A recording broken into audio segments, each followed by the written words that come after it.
منم قرآن کلامی حق، چرا من را نمیخوانی؟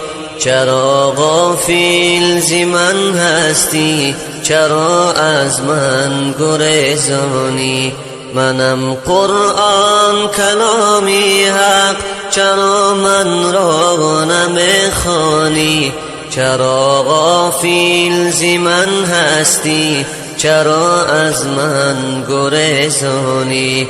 منم آن مونس قبرت، منم نوری شبی سردت، بیا با من بگو دردت اگر داری پریشانی. منم حبل متین حق، منم پیغام دین حق، به جنات برین حق مرا باشد گلستانی. منم حبل متین حق، منم پیغام دین حق، به جنات برین حق مرا باشد گلستانی. برای مومنان شافی، ز دست کافران شاکی، دلیل و حجتی کافی، منم درگاه سبحانی.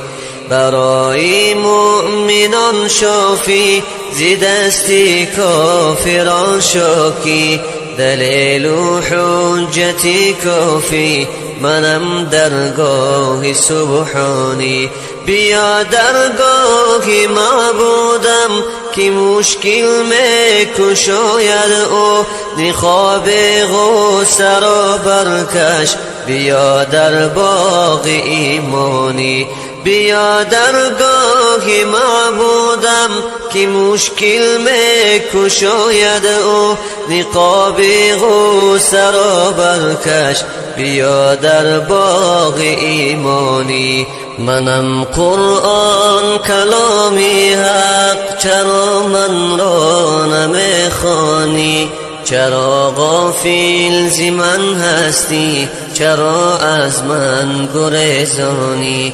منم قرآن کلامی حق، چرا من را نمیخوانی؟ چرا غافل ز من هستی؟ چرا از من گریزانی؟